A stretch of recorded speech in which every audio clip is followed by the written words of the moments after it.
In this episode, I interview Raquel and Uriel here in Switzerland. Raquel is from Costa Rica originally, and Uriel is from Switzerland. And they are actually a married couple, and they are also in business together, what I really, really like. So we basically have a power couple here today. And they have a coffee roastery and offer barista workshops and all things around coffee culture. And they also have a photography business. So it's super diverse. What they do. And they are also my first guests here on the show who have a physical or an offline side to their business. So I'm super excited to hear more about that as well. Hello and welcome to the Successful, Sensitive and Intuitive Entrepreneur podcast. My name is Lydia Sophia Wilmsen and I am an intuitive success mentor for sensitive entrepreneurs. In this podcast, I speak about the challenges sensitive and intuitive entrepreneurs face. I offer you new perspectives and solutions, as well as experiences of other entrepreneurs. Plus, I speak about my personal experience of being a highly sensitive person who has successfully built and scaled 2 businesses. All of that with the goal to make you and your business even more successful in your very unique and authentic way. Have fun and enjoy. So welcome, Raquel and Uriel. And my first question would be to hear a little bit more about you, like about your story and how you got into business, how you met each other. Yeah. Well, first of all, thank you for inviting us to the interview. We're very honored. We have never done anything like this, so bear with us. Yeah, a little bit about ourselves. So like you said, I come from Costa Rica. I'm 28 years old and I'm actually a journalist. I studied journalism and then I studied communication marketing back in Costa Rica. And before I finished my studies, I went to do a photography course in Germany in a little town called Herrnhut. It's very close to Poland or Dresden, if that sounds more familiar. And so it was actually a Christian school. It has to do with Bible teaching, and then it was like half arts. So there was 3 tracks. You could do either music, photography, or painting. So Uri was actually in the music school, and I was in the photography school, and that's where we met. So that was 8 years ago. And through that school, we went to Ethiopia, and we did some social work there. And that's actually kind of where our passion for coffee really took off, or we had like this kind of, we call it a coffee awakening moment where we treasured like, wow, coffee, it's really good. It tastes really good. And we started to dream together. At that point, we were kind of flirting. We were not officially a couple, but we were already talking like, how can we work together in the future? Could we imagine to have a little coffee shop? To do something together. So in that way, we kind of connected through the arts. Oh, that's lovely. Do you have anything to add, Uriel? Maybe where I come from, I'm a former lab technician and I worked as a product engineer for a couple of years. But yeah, it was more like the best I could get with my degree, but it was not really my dream job. So that's already like a little note already. Then I quit my job. I went to Germany to this school, just like with an open mind. Let's see what happens. And then this relationship started, and we had a long distance relationship for 2 years, I think. Yeah. Before then, we got engaged. She was in Costa Rica, Raquel, and I was back in Switzerland. Mm-hmm. Yep. That's quickly where I come from. I'm 3 years older than her, which is not not interesting really. But mm-hmm. Super cool. And then like, how did you end up doing, like now you said the coffee awakening, which is, it's a beautiful phrase, by the way.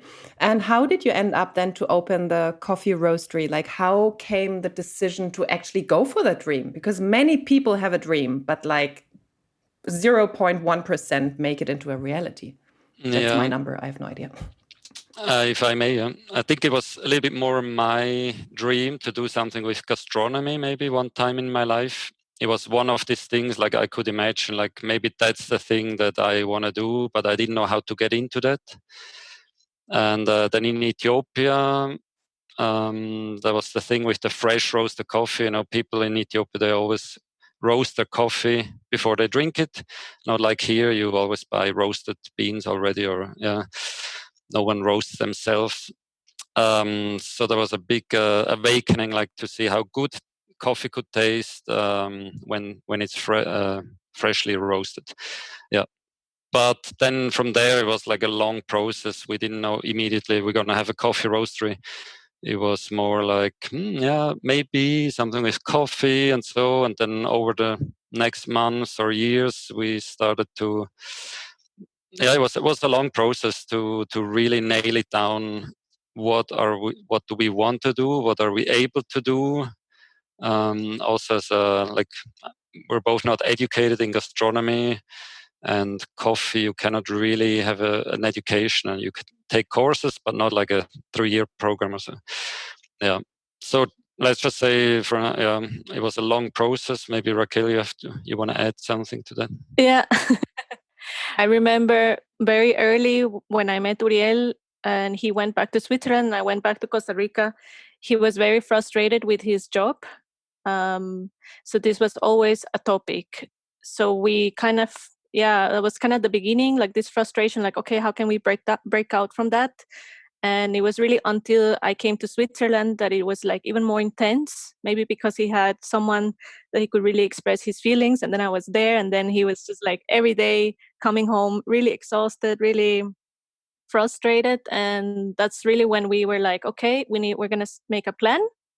We're going to try to shape our ideas, because we really had no idea what we want to do. It had no hands or feet.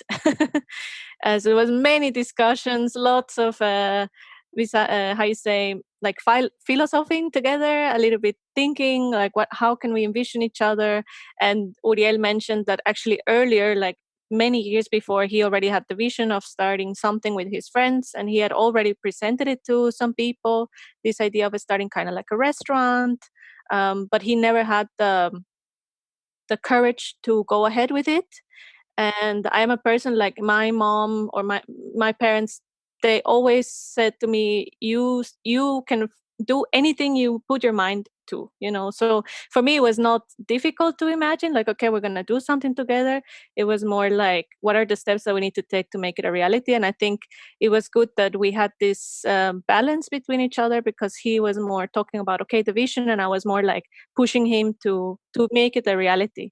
So the whole process really took us like a year, probably a year and a half, to shape it, talk with different people. We had many meetings with friends, and they, trying to figure out, shall we do it, in a community? Shall we try to connect with other like-minded people and do something together? But we quickly realized, no, we have to go our own way.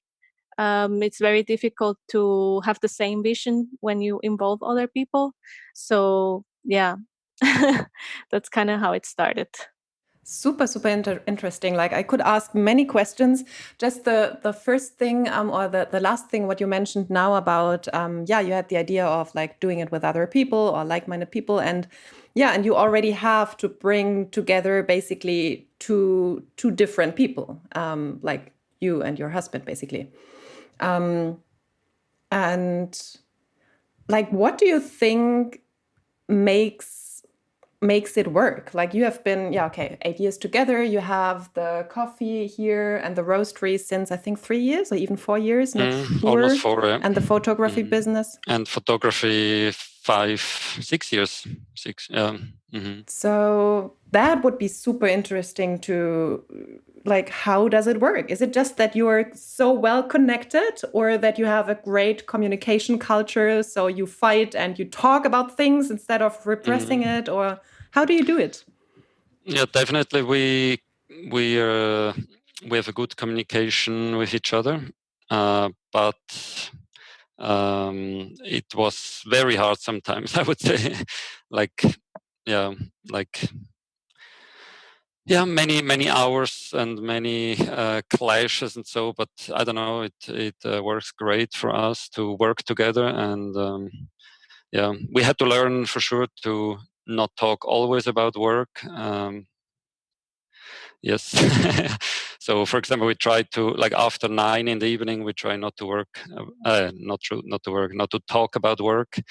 Yeah. Also, when we eat, we don't talk so much about work usually. So stuff like that. We Yeah. try. And I think we're very similar, like in character and how we deal with things. So we enjoy it to work out things together, and maybe that's a big gift we have to have each other. Mm-hmm. Yeah, I think mostly it's how you said, Uri, like we think very in similar ways. And we trust each other, like in each other's opinion. So when coming up with the idea of the coffee shop, we kind of like everything the ideas that we had, it was like, oh yeah, that's cool. Like we could like immediately connect with that. And in building the whole roastery idea, I mean, we talked about it a lot, and we were like on the same wavelength. It's probably something that you cannot explain very well in words. It's really like Uri said, it's a blessing that we connect that way. Sometimes I even told him I feel like he's my brother, or like, because it feels like we're so similar in so many ways. And so many people said to us like, oh, that's so dangerous, to work as a couple, like you have to be careful, like it won't work out. But somehow for us it was like, no, like actually I couldn't imagine a better work partner. And even recently we've had discussions, probably we will touch on that later, about the challenges and everything and how we can balance each other. And there's been definitely moments where we're like, oh, okay, this is too much. And I have told him like, maybe you should look for someone else, maybe I'm not the right person. And then he would say like, no, you're the perfect person. Like I couldn't imagine to do it with someone else, because he could never like be in the same line or in the same wavelength as me. So yeah. And that's true for the other business as well, for photography. Like since Raquel is in Switzerland, we're doing mostly weddings. And in the beginning, I went as a second photographer because her German was not so good yet. She was just learning the language, so I always went with her, and that became like the standard now. Like we always go together to the weddings, and yeah. I'm also saying sometimes like, it's getting too much, like, and I'm also realizing photography is not really, I only did it to support her. And now her German is very good. So she could go by herself or find an assistant. But she tells me also like she tried to work with assistants. It's not the same. We understand each other. We trust each other. Like, no, yeah, for us it's perfect. So I help her and she helps me with the coffee roastery. Oh, that's beautiful. Yeah. And I think, yeah, sorry, if I may add something, it just brought me a thought. I think it has to do with the fact that we are sincere with each other. We don't have malicious intention with each other. Sometimes when you involve other people in your business, they're not really looking for your best interest, or they're looking for their own interest, actually. That's probably a better way to express it. And I think that's why we work so well together, because we know that we don't want to step on each other. Like no one wants to be more well-known or more powerful than the other one. Like we really want to support and bring out the best of each other. Oh, it sounds like a love story now. It's like I'm recording a love story instead of like a business podcast. It is so nice. But I think a really good idea is because you probably don't know that because you're not so in the like online business world as I am with my coaching and like with the people I know. And there are many people who would love that, who would love to do business as a couple. So I think there are some really good thoughts in there for what makes it work and what not. So great. Thank you for sharing.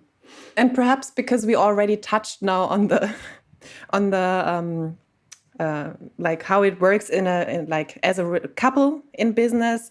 The other big topic I would like to touch on, because you're also both introverts, I thought so, and then I just asked you because this is how I got to know you, because I frequently go to the to the business to the coffee place and have a coffee there, and then I thought like, that's interesting. I would love to learn more. This guy never talks to me. No. They're so quiet.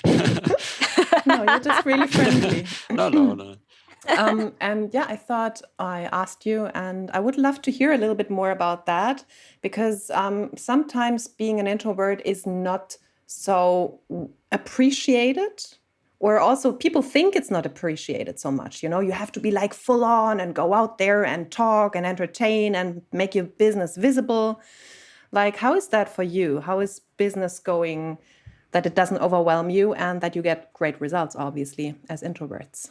Yeah, I always had that feeling. I mean, about the coffee shop, when you say that, like going out and presenting it, I always had the feeling, like, I mean, it was like inside of me. I cannot explain from where. Like, if we have a good product, and good service, like it will get known. Like, I don't have to be like everyone else. Like, yeah, sure, we have Instagram and stuff, but we're not so aggressive. Also, we're not going like from cafe to cafe to try to sell our coffee. It's just not our way, and it works. Like, it's really, it's true. Word of mouth still exists. Like, people have a good experience. They tell their friends, "Oh, you should check out this coffee shop." And yeah, maybe it takes a little bit longer, but it's something that holds. So that's that. Yep. Yeah, and also what you said, like doubting yourself, like to start maybe something like that, like to be like a leader. And I mean, now we have sometimes employees, and so I also had this idea from other people, like, no, the leaders have to be extroverts, and so I always hated that. Like, why? Like, they're great in talking, but doesn't mean they're better in leadership or management or so. And I'm glad we took courage and just followed our dreams and didn't listen to voices like cultural or whatever voices that are out there. I think it was definitely a learning curve with the whole, like you were talking about, how is that for us as introverts, to interact with people every day. And I feel like we were totally naive how much we have to talk with people. I don't think, I mean, at least me, I was not expecting that at all, because where I come from in Costa Rica, when you go to a coffee shop, you do not interact with the people who serve you the coffee. You just go, you get your coffee and you leave. Like, it's a very, I guess, American way of drinking coffee, kind of like Starbucks. Like, you go through the line, you wait, and then you sit down and you're with your friends or whatever. Like, you don't really interact with the people behind the bar. So that was really unexpected for me. And in the beginning, very exhausting, because I had to be there most of the time when Uri was still working his own job. And then, it felt to me almost like people are more interested in knowing who I am rather than the coffee, or they come to express their troubles, or they want to talk to someone. Like, they would come totally by themselves, open a book, but then they're like always looking at you, kind of expecting for you to say something. And that's still a reality now. And you probably notice, probably everyone who comes into the coffee shop wants to talk to us, even when Uri is roasting coffee. That's actually a big problem, because the coffee machine, the roasting machine that we have is a manual roasting machine. So he has to really control like how powerful is the heat, how the air flow is. Like, he has to be on top of it all the time when he's roasting. And people always come and approach him, and they're interested, and that's totally normal. They want to talk, but for him, it's like he puts one eye away. And then that could mean 5 kilograms of coffee have just been spoiled, because just one moment, it's a very fast process that it can just go bad, or not bad, but it will not have the same consistency that we wish it would have always. So yeah. And I mean, and also in photography, still now I always have to push myself a lot. when it comes to group photos. That's like the moment that you have to interact with people. And I'm still confused, or like I'm still trying to figure out what do people expect from the photographer, because some people, they're quiet, they're more introverts. They're probably like, they're okay if you just say like, oh, you can go and stand there, I'm gonna take a picture. Some other people expect that you actually prompt them to do something. Oh, like, come on, you jump and now you do this, and I'm totally not like that. So it's always kind of awkward for me to find the balance, like what is too much and what is like okay. So I think it's definitely a learning curve, and every day, at least I think I know for Uri too, you kind of have to push yourself outside of the box, because you cannot be totally reserved, especially in the coffee shop, because people will probably have a bad impression, like, oh, this person is so mean, and like, why are they so quiet? So you have to like learn to communicate, express interest every time that people ask like, oh, how do you roast coffee and what is your story? Like every time express it with joy, and like as if you haven't told it 100 times that day, so like always being ready, like just motivated to share and to be communicative with the people, even when you're tired or when you told it 100 times. But you would say it has gotten better, like you have found a way how to deal with that? Or is this probably still like a tiny challenge, because we want to talk about challenges as well, like how to figure out, or how to not be mean then to customers or whatever. Or to the wedding, to the bride. At least for me, it got better. I realized if the conversations are short, like let's say like less than half an hour, it's totally okay. I'm not so strong introvert that this is already an issue for me to stand there, talk to people at all. So when it's like short conversations, it's actually no problem for me. Yeah, it's more like when people come all the time and they really want to have again. It's like I have no choice. I'm to be there. It's not that we set a meeting like let's meet. So then I feel when that happens, I feel very drained, and I have to be careful not to just let it go and start a new day with again like open mind, because if I'm afraid of that happening, then it's not good. Yeah. Yeah. So I have to just let it go, and that's a challenge. Yeah. But just conversations, I like when they're short, and so 10 minutes, 20 minutes sometimes. So no problem. Yeah. Mhm. But I need. Yeah, I think it definitely gets Mhm. better with time. Yeah. Sorry. Go ahead. Sorry. If I need my time. Like in the evening, I'm usually done. I don't need people anymore. Or also, yeah. That's the Wife, good go thing. She's away. also introvert, so Yeah, we're sometimes. yeah okay. Yeah, but every couple has that space is also important sometimes. Yeah, but for example, Sunday is our day off, so usually we don't hang out with people. It also gotten better, but the first 2-3 years I was really Sunday. I didn't want to see anyone. Just I needed the whole day by myself or with Raquel. That's not a problem to go like for a hike with her. But so like time management is really important, and then it gets better, I think. But it took me a couple of years. Still a process.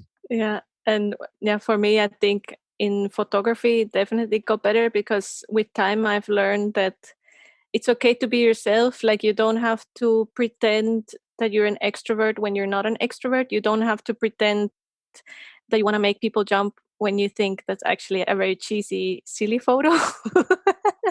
So it's okay. It's okay if people think that you're shy. It's okay, because that's who I am. And I don't want people to know me for something that I'm not. So yeah, it definitely gets better, but it's something that we have learned with time. Oh, I love that. For everyone who's still struggling, this how you phrased it now in the end of yeah, I don't want other people to think I'm something I'm not, like I think for a long time introverts or more like sensitive people have thought how they are is like the wrong way and try to be something else. And there is more and more literature on that topic and more like openness on also the beautiful side of like being an introverted person, what they bring to the table, also in leadership, because we talked about that in the beginning. Leadership by introverted people is something which is totally or still underrated, but there is more and more being talked about that. So yeah, and I think like once you own that, people actually accept it. It is more if you feel you have to be different that people start like, yeah, questioning you and like, oh, you need to be more interactive. And also the time management, what you said, like manage the time, or energy management, probably call it like that, to know when to take time and energy for yourself and replenish. So good thoughts. That's really, really important. Yeah. Also, like pretending, even when it's just a little bit, pretending sometimes to be someone that you're not. That's so draining. Yeah. So, yeah, good point. Just having the courage to. I mean, it's a process. Yeah. 10 years ago, it was even if I wanted to be myself fully, it's not possible. You have like anxiousness and so yeah. But it's a process, and it's worth to walk it out. Yeah. Doing it. And I also think, like, just from my experience from the outside, or the third perspective here, also for other people who are listening, from the outside, it is very clear how you are, and it's not like it's your business, it's your coffee shop, and I actually like it. You sometimes go to a place where there's like very extroverted, animated people, which is nice, and I do like the space, and also what you said before. I also wanted to paraphrase that or bring it out. You said, like you don't need to be like in pushy marketing or in aggressive marketing, because you you have a great product and you have great quality and great service, and that sells. And also the atmosphere there, because it is not noisy and crowded, and you really take, like, I think introverts very often, they have a really good eye for making it beautiful and making it nice, but like quietly nice, not like in your face. And this is why I like that coffee place so much. And also because obviously you have soy milk. So the little things, and this is because there are many coffees you could go to, but, I really like those things. And it pays off, I think, to be yourself. And people come to that place because it is a relaxed atmosphere. And you can just sit there, read a book, talk like 2 sentences. That's totally fine. But you don't have to like do that all the time. And yeah, that's you. And I think this is then what sells. So as an outside perspective. Yeah, if I may mention something probably interesting, there's been many moments that we have been approached by other coffee roasters or other people in the coffee business, and they have basically pointed out where we're lacking. And I think those have been moments for us that have been difficult, because then you kind of question yourself. And I feel like that's going to happen whenever you have your own business. It's like, oh, you could do this or you could do that. Yeah, you're rolling your eyes because you identify. Unsolicited advice. Yeah, so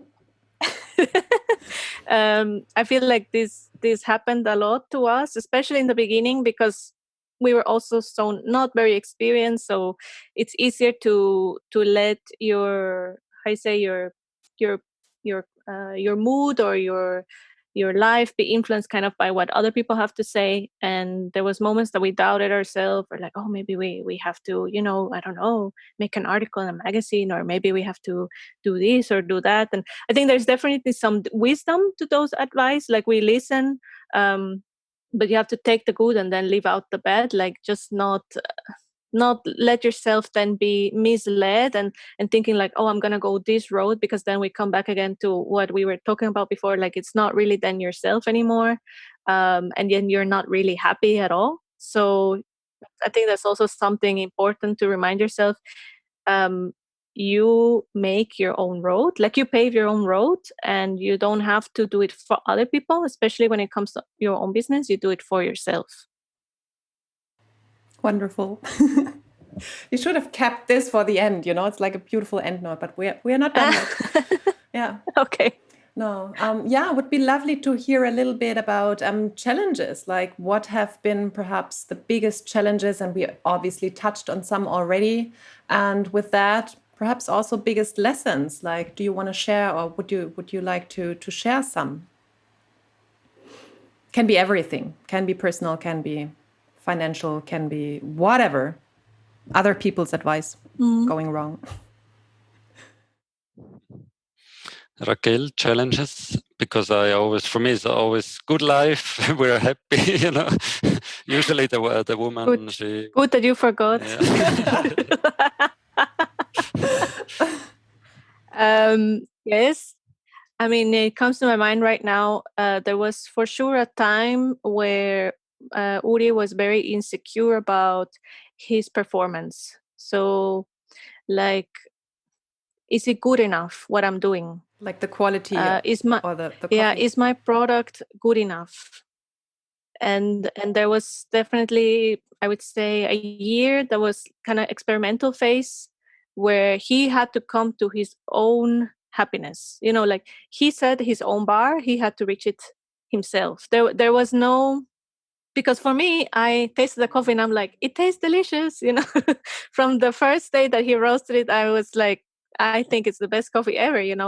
But perhaps I'm biased. But for him, and I think it comes from this his background as a scientist, like he's very exact and he wanted to make sure that he really reached the maximum potential of that product. So I think that was definitely a challenge in regards to the coffee business. And then in photography, I mean, there's been so many challenges, like but I think the major challenge that is something that probably all artists struggle with is like you're insecure about your own style. Like, is this how I want to be? Could I maybe try this? Can I try that? And especially now with Instagram, like you're constantly watching, or I am constantly watching. I follow only photographers, and then there's so many different styles and pictures and poses, and you're like, oh, I need to try that next time. And it's very easy to kind of get lost in that. And then at one point, I think I was not happy, especially last year. Like I reached a moment where I was not happy with the way I was doing photos. Even though I always got good feedback from my clients, and that's the most important. But I think as an artist, I was not 100% there where I wanted to be.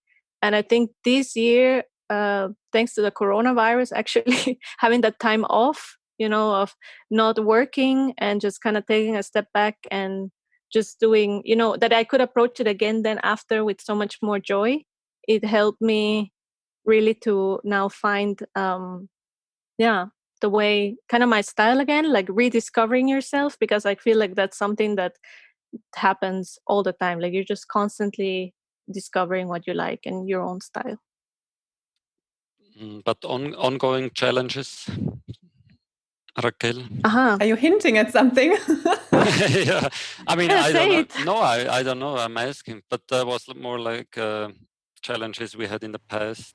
But that's great as well, It's not what's, you don't have to share like your biggest struggles right now. Blank ziehen, like. Yeah, I mean, maybe one it. thing that's now that comes to my mind is so we start like coffee shop. We started kind of together, and photography was from the beginning clear. It's more Raquel's, and I'm helping there. And now it also became more and more clear over the last years that the coffee shop business is also not really like the first priority for Raquel. It's more the photography, and she's spending more time there. And so now is the next challenge coming. How is that gonna be? And like, are we still in each other's businesses, which is good for the businesses, but it, like, I could work 200% for a coffee shop. It's not, so like spending that time, reserving it for photography, like just like this year again, we have like 15, 20 weekends. I have to hire someone in the coffee shop to go to weddings, and it's super exhausting on top of my constant exhaustion already.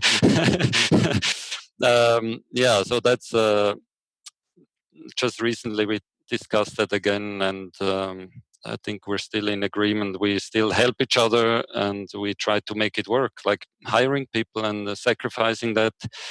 in order for to keep that going, because it's a very good thing that we have. Yeah, not many couples who are married are able to do that, and we should keep that.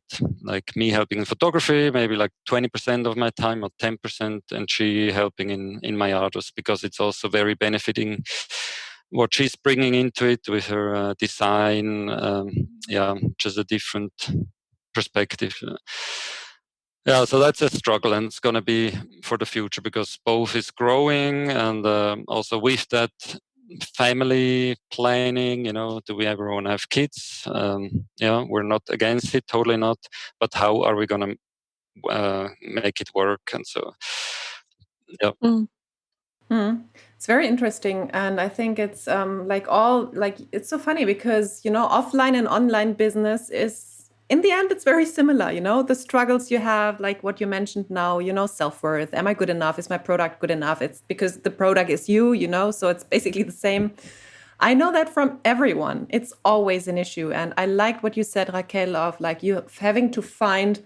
Like for you, the coffee was amazing, but like for Uriel, like coming to that point, like now I'm satisfied. Like I have like really high expectations, and this cannot do anyone for you. And the same with photography, like you losing like the idea of like, what is my style? It was only you, like, because people give you great feedback. I know that from myself, from my clients, they get amazing feedback, but if they can't feel it, it doesn't help, Great feedback can only help when you see it yourself. So I love that you pointed that out for the two businesses. And and what you shared now with the ongoing struggle, or what struggle? Challenge. Let's call it challenge. It's also super interesting. And I think it shows a little bit like when business is growing. And I love that, by the way, like concretes. That, you go into different stages, you had the beginning thing, you did everything by your own, and, like, full on fire and passion, blah, blah, blah. And then comes like next stages, and you always have, like with next level, like, or with business growth comes new challenges. It's never like, now we have done that, we are fully booked, all good, and now we are fine for the rest of the life. No, like on every next level comes a new challenge. And like what you said, family, like how can we build family? How can we, find ease, or like not overwork ourselves, and have the two things together. Like, thank you for sharing. That's super, super interesting.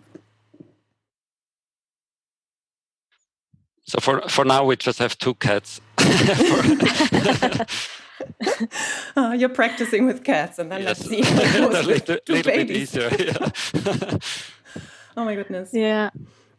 Yeah, maybe it's worth mentioning that what you were saying about, growth, like that's definitely for us right now a big question mark. Like, where are we going? How is it looking like? What is the best decision to do? Because so far I feel like we were a little bit blessed that we could start in a place that we know the owner, like we're in really good conditions at the shop. And we didn't have the pressure to grow too much, especially in the beginning. But now it's like, okay, get serious. What is the direction we want to go? And we talked about this. We talk about it all the time. But like, what do we want to be? Do we want to be then like this coffee chain? Because it could be really that we just open different shops in Switzerland, and then we have big business, many employees. Or do we want to keep it small, perhaps a little bit bigger, because it needs to grow? It has gotten to a point where it's just like, if we want to produce more, it has to grow. We haven't reached right now our limit, but we know that if we want to be ambitious, then we need to grow. So there's like, okay, shall we stay then here and then have something bigger? So it's definitely like a big question that we're still trying to figure out, and we don't have the answer right now. So that's also a challenge that we're struggling with. Yeah, I like that, because that would have been a question, like, how do you plan on growing your business if you want, and what is the vision? And and I think it's also basically a good answer to say, you don't know yet. This is a process as well. It's not like you're born, then you want to do a business, ready, set, go, and then I will grow. Like, it's a process. I mentioned that before already. Yeah. But could you see yourself having a chain, a coffee chain? No, Not really. No, that's all something that we realized. Yeah, I mean, for sure, not the like franchising or so, that it just no, that's we figured out that's not us. Like maybe more than one location, yes, but yeah, we should keep what we have, like with the very personal contact and yeah, And high quality. so high quality instead of yes. quantity. Yeah, I Yeah. like that. I think it becomes more important also for the future. People want quality again because we have so much. We have like a surplus of everything, and quality is like something people long for, if they know it or not. Yeah. And when you when you do a chain out of something successful, you always lose quality. It always happen. Yeah. Yeah. So rather not too big, but I mean, we have the reason why we want to grow is because we have to grow. Like it's just to reach a little bit more profitability. Yeah. It has to be bigger in a better place, and then perhaps a question attached to that, or we spoke a little bit about it. Or you showed you can still, in today's online world, you can have a successful offline business, because of course you have social media, you have whatever website, of course. However, you have like a physical business, both. You know, for the photography, you have to go places and take photos. It's not online, and the same with the roastery and with coffee place or the cafe. And still, like, I know you do workshops as well. Like, how is that? Do you see yourself going more into the online world? For example, you could do photography workshops online. Like, there are many ways, obviously, to go more there. Or are you enjoying the physical and the offline and want to keep it? That would be interesting for my online audience. Yeah, I think, I mean, as a photographer, I do, like, I have done myself online workshops, and I think I could definitely see myself in that. But then we come again back to this question, like, am I good enough? You know, do I have to say anything that no one else knows? Like, how could I stand out from, hundreds of photographers around the world who do this? What would make me different? So in that way, I guess it kind of like holds me back. But I could if there was an opportunity. I mean, I was last year, I met a wedding planner, 2 wedding planners, and we talked about it lightly, like, oh, maybe doing a workshop together, like collaborating with other service providers in the wedding business and doing something together. But yeah, it was only a conversation. But I mean, I guess I am really passionate about, or like I really liked, or maybe restate it better. I guess I am the type of person, like, I can see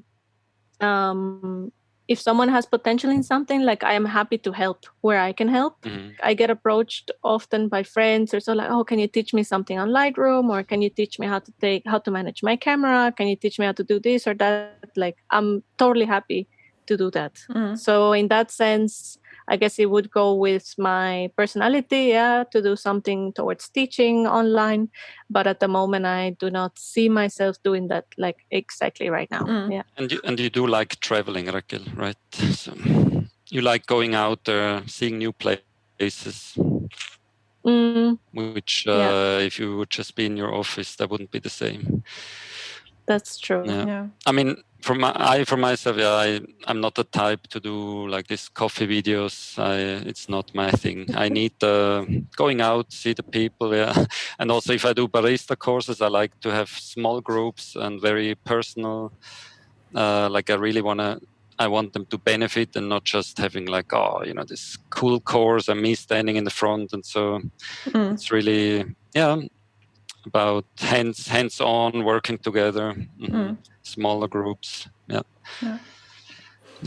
But one lesson with that online offline world, word of mouth is still very big. Like I didn't believe it's so important. Like also with photography, like I don't know for sure 50% maybe, Raquel, I don't know, of the jobs we get are word of mouth. Like someone saying, this photographer, she's really good and you should check her out. So super interesting. Yeah. Yep. So little bit of both, I would say. But yeah. Yeah, word of mouth, I think, is, sometimes it's both. I think it's underrated and overrated.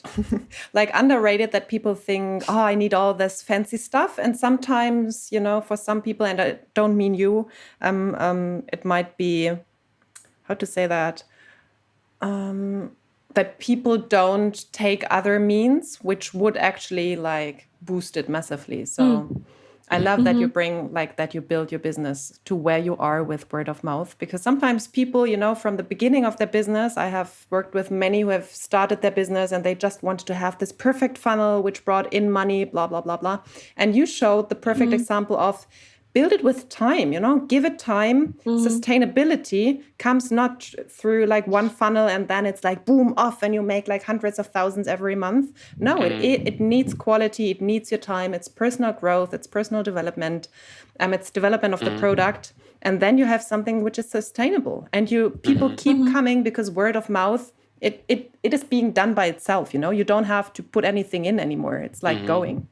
Yeah. And I love that example. I think there's definitely some truth to what you're saying. Like you cannot be too naive about it. Like, I don't need, any other means of communication, because the reality is in the world that we live in, you do, if you want to reach a certain audience, you need to get smart and you need to learn like online, how can you be present? How can you make people aware that you're there, and I think that's definitely something that we lacked in the beginning, because we were so overwhelmed with the whole thing of like just starting, and then me working photography and then Uri working his other job, and there was just like so much going on that we definitely like we're catching up now. So but I feel like it's a good time, because now and we had this conversation also before another time, like Uri was saying, I don't think it would have been smart that he would have like made a super, campaign in the beginning, because he was not there yet with the quality of his product. Like he was not totally happy. So it wasn't the right moment to advertise it. But now it's like, okay, the moment has come where we can start to push it a little bit. So we're trying to learn, the tools, even though we're easily overwhelmed. But yeah, we try. I love that you're so open and honest. Because, in the online world, very often it is like everything is working perfectly and we are like top of the game and blah, blah, blah. But you spoke about that, like, the IG people.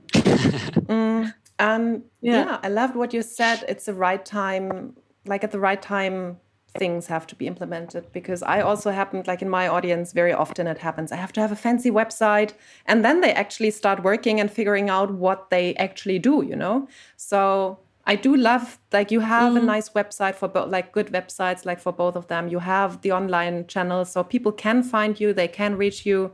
So you are there, but you didn't start with that because something else was important. And this is what I always tell people, start with your offer, with your product, get it out there and then refine it. And then comes the time for a fancy website or whatever, It's not the first thing to start with, only like for kind of online marketers or something. So thank you for bringing that up. It's a good reinforcement for people. Don't start with a logo. People always start with a logo. I still don't have a logo. My logo is just my name, like handwritten. It's my handwriting. Like after 5 or 6 years. Lydia, do you need a logo? I love my logo. But perhaps you can do something around that. No. No. I was joking. No, but perhaps at some time. But people want to they spend €1,000. Like it's good to spend money on, but that's what they start with. And I always think like, okay, whatever. Yeah. So thank you for that. What else did I want to ask? Word of my, one last thing. No, two last things. The last question from me would be a little bit about finances, money, because obviously we speak about business. Is this easy? Like, do you have roles? Like, one of you is the business, the finance manager. Do you have the same ideas, the same goals, how much money we want to make? Like, just a little bit about that. How important is money and financial management for you? I don't know. Maybe I don't know how other people do it, but we also trust each other. We have like in the beginning we had like one bank account, and I mean for sure the business has a different one, but yeah, we share everything. Like we don't have separate bank accounts.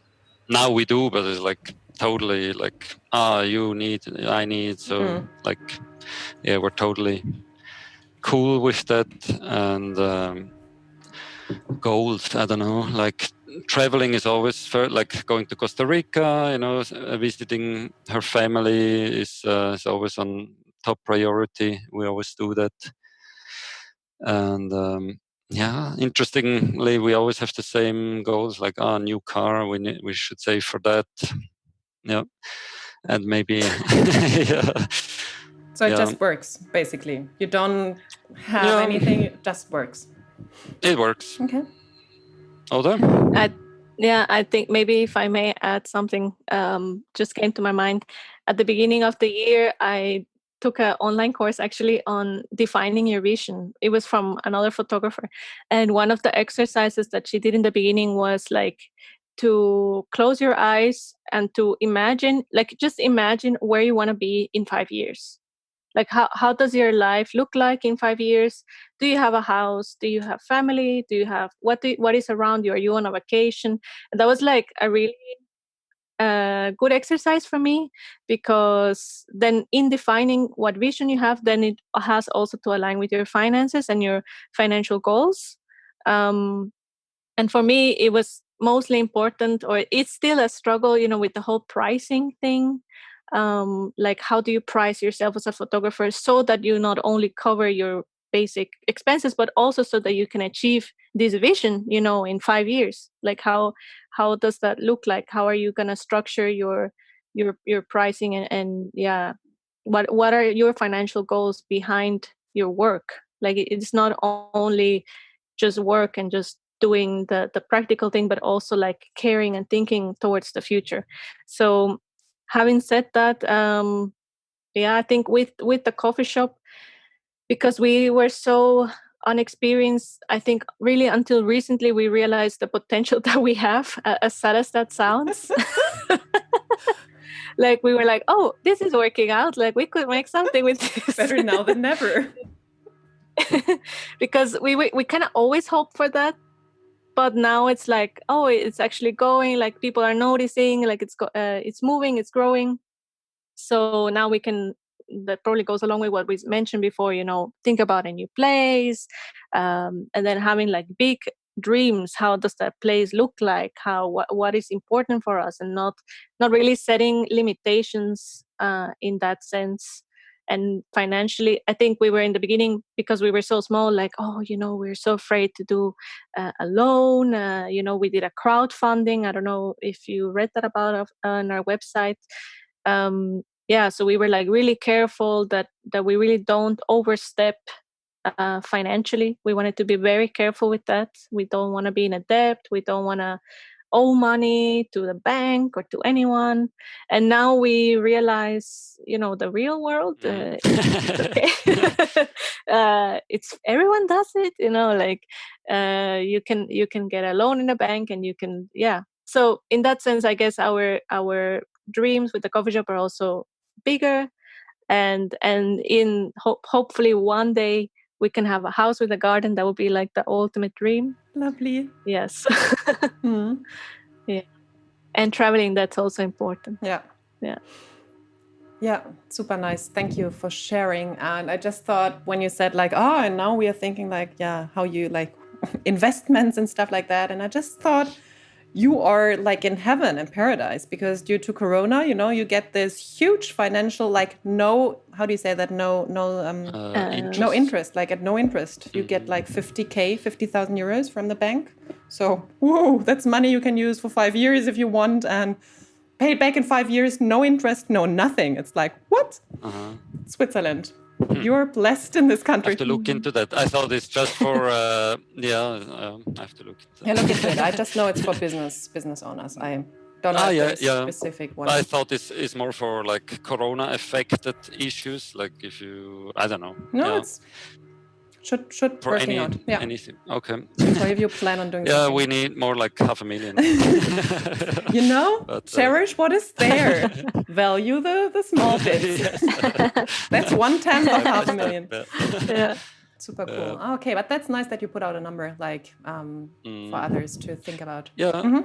But it's also a process. Like in the beginning, we were not so sure like what we're doing here is like really, is it really is it gonna work out? How do we feel in that? And now we have more confidence, and it's an ongoing business. There's a turnover. It's running, and it's different now. Now I'm totally ready to make that decision, which I was not like 4 years ago. Super, ready to scale in whatever way. That was lovely. Perhaps last question, some last either like learnings or recommendations you have for the audience. Just some last thoughts. You are free to say whatever.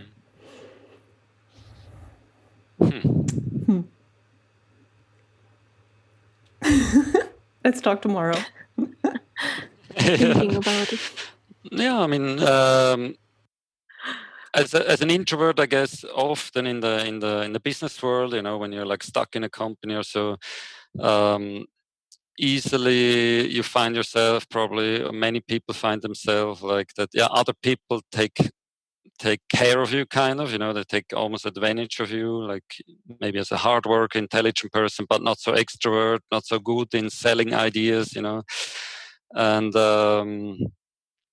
so often in these situations you don't get where you want to be, and that's quite sad, because I don't know if it's leaders that don't see potentials in introverts, and put them in the right position.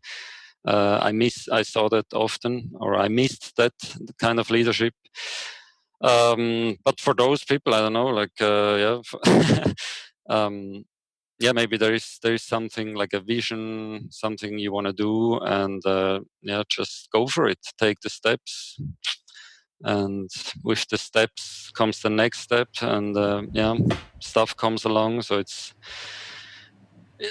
really like it's worth it. It's really worth it. Like me 5 years ago, 10 years ago, I was really every day thinking, what am I going to do in my life, and how do I get there? And it's not possible. And so, and now since we started the coffee shop, I never had that thought again. Like it's, I'm totally happy now.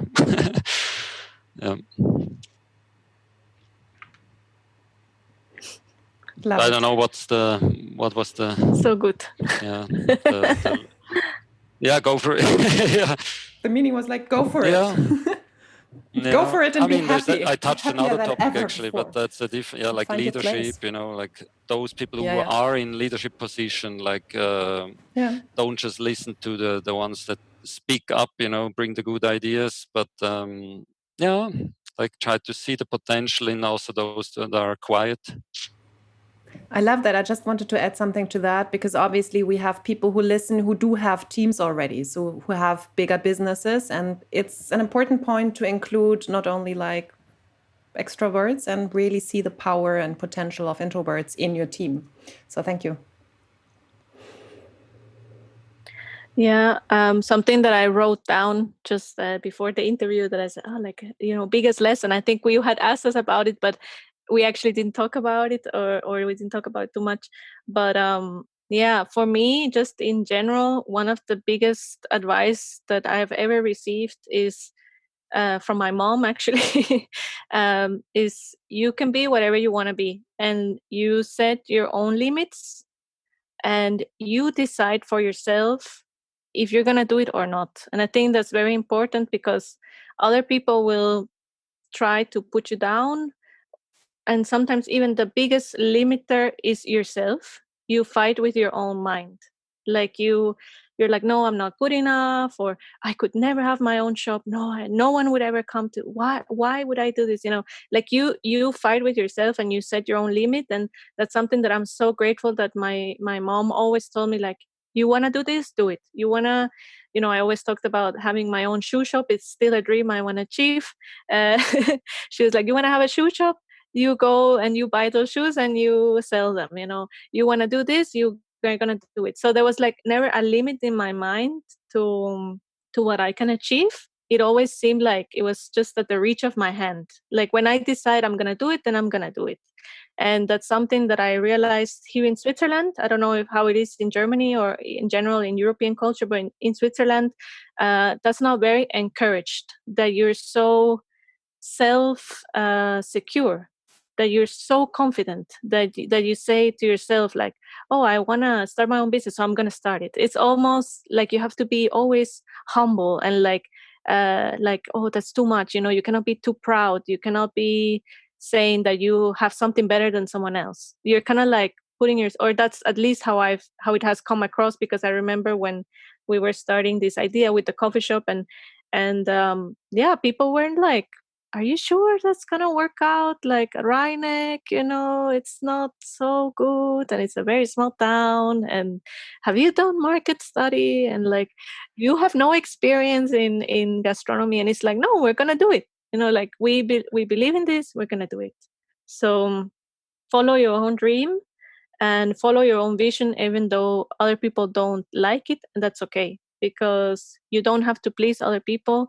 If you want to be happy in your life, I feel like you have to please yourself, and you have to do what you dream about. Thank you. That's another really nice finishing note. Thank you very much. And I will put the link to both the photography and also the roastery into the show notes. And if you have anything special, you just will let me know, and then I'll put it into the show notes. And whenever you come to Rheineck, you can obviously come to the to the coffee place. Perfect. It's super cute. And if you need any wedding things, as we already heard, they also love to travel. So it seems you don't only work in Switzerland, but go to like places around. So if you need a wedding photographer, I can highly recommend them. Yes. Thank you for your time. That was amazing. I loved it. Thank you, Lydia. Yeah. Thank you so much.